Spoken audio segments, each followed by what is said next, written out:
We were at one of the beaches of Goa, और कल शाम को अपने परिवार के साथ गोवा के एक बीच पर था मैं। and for the first time in our life, we got to ride on a boat that went over the sea. और जीवन में पहली बार एक बोट पर हम लोग गए जो लहरों के ऊपर चल रही थी। I live in the city of Hyderabad, मैं हैदराबाद से हूँ and we have a lake there, और वहाँ पर एक तालाब है and I've gone on a boat over the lake. और उस लेक के ऊपर बोट पर मैंने सफर की है। And yesterday I sort of created a record by going over the sea. और मेरे परिवार के साथ एक रिकॉर्ड किया हमने जब हमने कल समुद्र के पानी के ऊपर लहरों पर हमने सवारी Seated की। next to me was a man who said, "My family is on the shore. They were so scared to join me, but I was glad I could go with my entire family." और मेरे बगल में जो भाई बैठे थे उन्होंने कहा कि मैं अकेला हूँ, मेरी परिवार जो है सब वहाँ पर है क्योंकि वो लोग डरते हैं पानी में आने से। And what so if the boat capsizes, we'll just accelerate the button to be with Jesus. That's all. और मैं खुश था कि मैं अपने परिवार के साथ उस समय पर था क्योंकि मैं ये सोचता था कि क्या हुआ अगर बोट वहाँ पर डूब गई तो हम लोग परमेश्वर के पास और जल्दी चले जाएंगे। Talking about boats that capsize, I remember the story about the great boat called Titanic, or the great ship called Titanic, which actually sank because it hit an iceberg.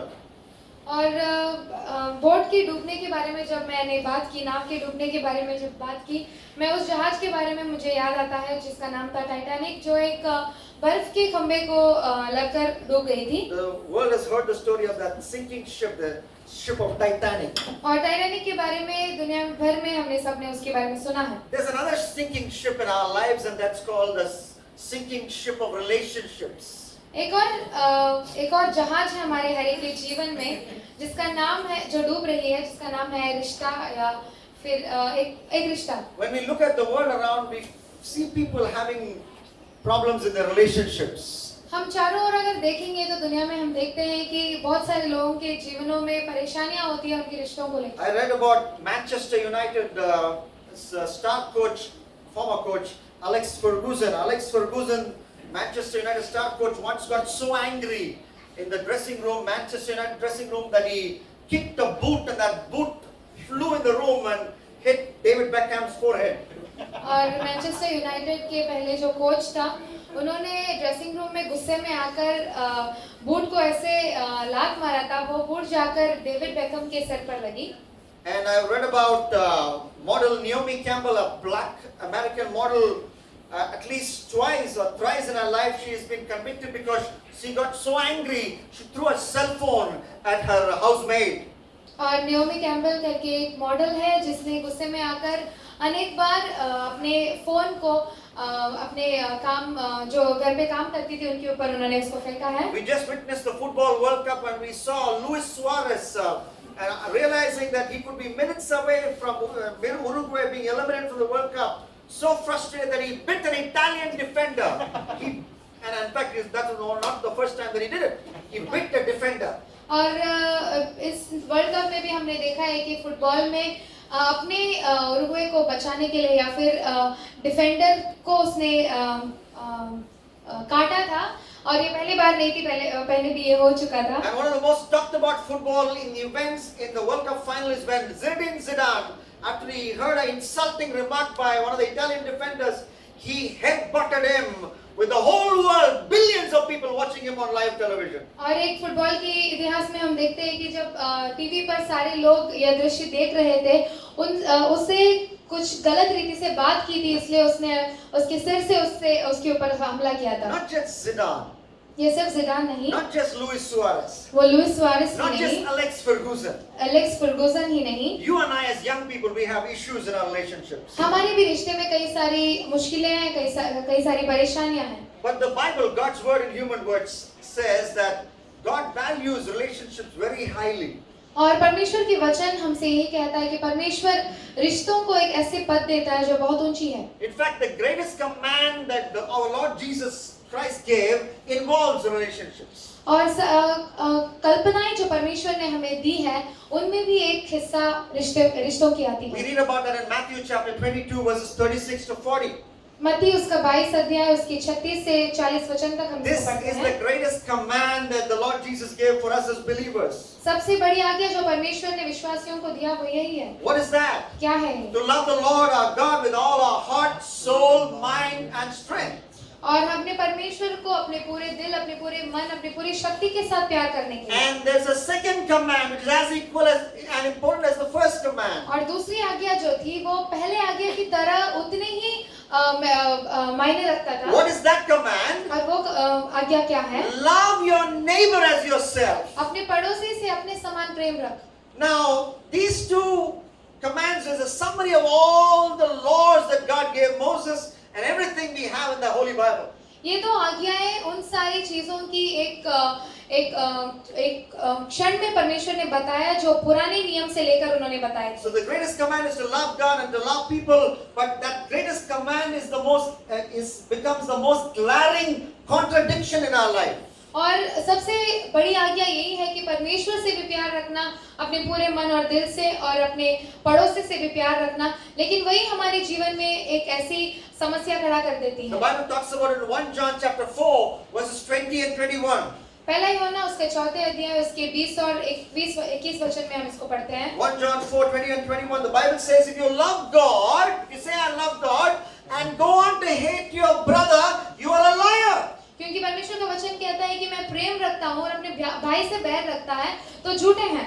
How can you love God you can't see? When you can't love your brother, you can see. क्योंकि परमेश्वर का वचन कहता है कि जो दिखाई देता है उस भाई से अगर आप प्रेम नहीं रख पाते हो तो अनदेखे परमेश्वर को कैसे प्रेम रख सकते The हो? command we have from God is very straightforward. Whoever loves God, whoever claims to love God, must love your brothers and sisters as well. तो इसका यह मतलब परमेश्वर हमसे ये कहता है कि अगर आप परमेश्वर से प्यार रखना चाहते हैं, परमेश्वर से प्रेम रखना चाहते हैं, तो अपने भाई से भी प्यार रखना बहुत जरूरी है। Now, this afternoon, maybe 20-25 minutes, I'm going to talk about 4 circles of people we have a relationship with and how we are called of God to make that work and make that God pleasing. और अभी के आगे के जो समय है वो मैं 4 तरह के लोगों के बारे में मैं बताना चाहता हूँ जिसके साथ हमें एक रिश्ता रखना है। First of all, सबसे पहले parents. अपने माता पिता। How do you love your parents, or how do you have a good God-pleasing relationship with your parents? अपने माता पिता से हम कैसे प्रेम रखते हैं या फिर एक रिश्ता हमारा कैसा है अपने माता पिता के साथ? We have issues with them. बहुत सारी बार उनके साथ भी कई समस्याएं MS होती हैं। Dhoni's parents never allowed him to play cricket.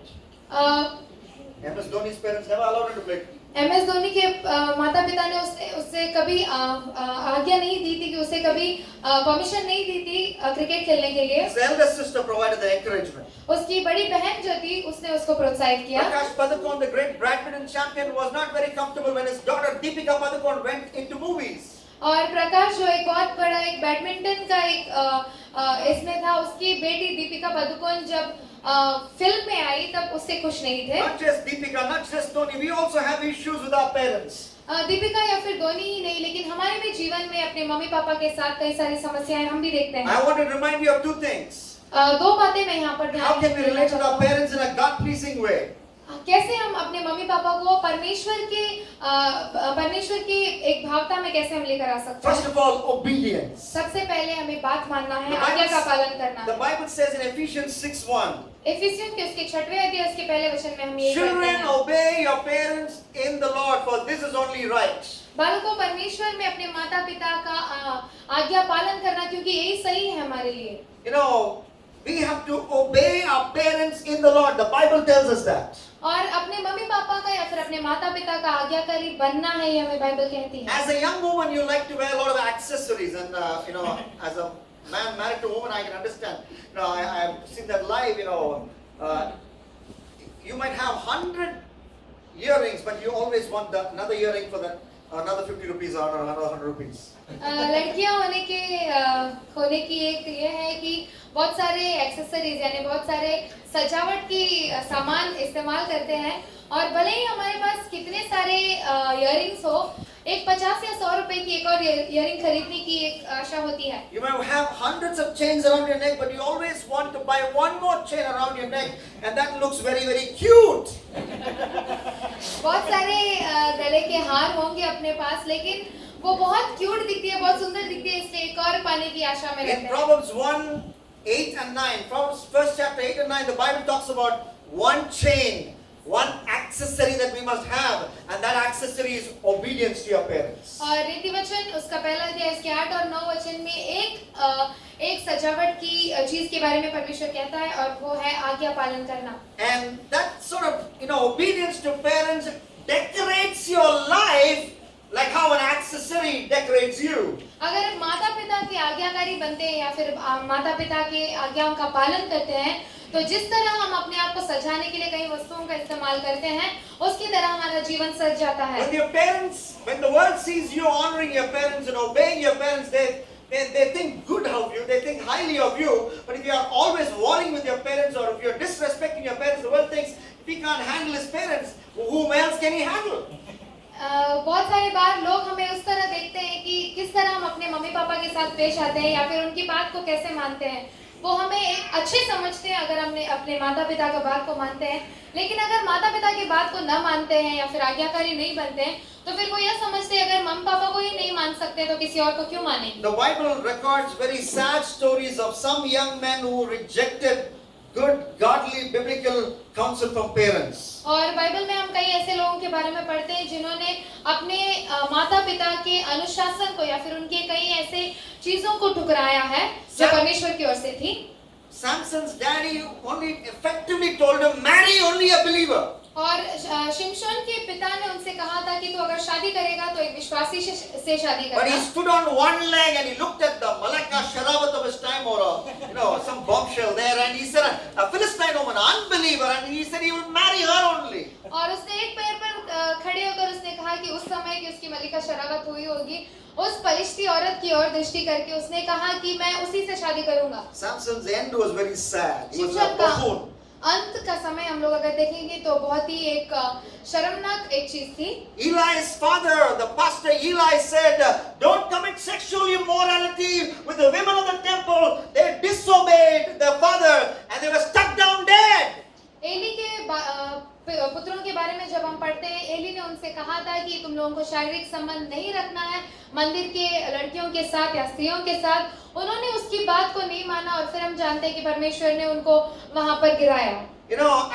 Absalom's daddy, the great King David, only told David to wait for his time. The throne was his for the asking, if that was part of God's plan. But Absalom was in a hurry. He ended up suspended between heaven and earth, hung on a tree branch with his heart speared to death by his father's friends. और दाऊद ने अपने बेटे अब्शलोम से कहा था कि तुम्हें बस इंतजार करना है थोड़ी देर के लिए, अगर परमेश्वर की इच्छा हो तो वो राजगद्दी पर उसी का स्थान होने वाला था, लेकिन उसकी जल्दबाजी में वो ना स्वर्ग और पृथ्वी के बीच में लटकता हुआ और उसके हृदय के अंदर से छेद किया हुआ दाऊद के लोगों के बाण से वो मर गया। So it has literally been true in the Bible when young people dishonored God-pleasing biblical counsel from parents, their life has been literally cut short. और हम इस बात को अच्छे से देख सकते हैं कि जब परमेश्वर के लोगों को उनके माता पिताओं से परमेश्वर के द्वारा जो आज्ञाएं मिलती हैं,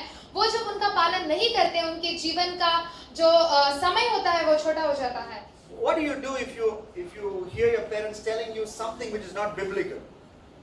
आप क्या करेंगे अगर आप सुनते हैं कि आपके माता पिता कुछ ऐसे काम करने के लिए कहते हैं जो मसीही नहीं है, जो बाइबल के अनुसार नहीं है। For example, you want to be baptized by immersion, but your parents say no. They're from a traditional background. They say no. What do you do? अगर आप चाहते हैं बपतिस्मा लेना है और उसको पूरी तरह से डूबकर पानी में लेना है, लेकिन आपके मम्मी पापा कहते हैं कि नहीं, हम लोग अपने पीढ़ी से पीढ़ी तक ऐसे ये करते आए हैं और आपको यही करना है, आप पूरी तरह से डूबकर नहीं ले What do सकते, you तो आप do क्या when करेंगे? you want to go to Bible college and God is leading you to Bible college and your parents are not agreeing? और अगर परमेश्वर की आत्मा आपसे कह रही है कि आप बाइबल कॉलेज जाएं, आपको जाना है बाइबल कॉलेज में पढ़ने के लिए, लेकिन आपके मम्मी पापा नहीं मान रहे हैं। What do you do if you want to marry a believer, when you're of marriageable age, you want to marry a believer and your parents insist that you marry an unbeliever? और आपकी शादी की उम्र हो चुकी है, आपको शादी करना है एक विश्वासी से, लेकिन आपके मम्मी पापा एक ऐसे रिश्ते को लेकर आते हैं जो मसीही नहीं है, तो आप क्या करेंगे? Follow the example of Jonathan. योनातान की उस उदाहरण को हमें पीछा करना In है। 1 Samuel chapter 19 and verse 4. पहला शमूएल उसका 19 अध्याय उसके He 4वें goes वचन to में his father Saul. योनातान अपने पिता शाऊल के पास जाते हैं And in the New Living Translation, he uses the word, please, Father, do not sin against David. Underline the word please there. It's there in the New Living Translation. Please, Father, do not sin against David. नई translation में ऐसा कहा गया है कि हे राजा कृपा करके दाऊद के अपराधी ना हो या फिर दाऊद के विरुद्ध पाप नहीं Which करना means you don't preach to your parents, but you respectfully beg to disagree with them. और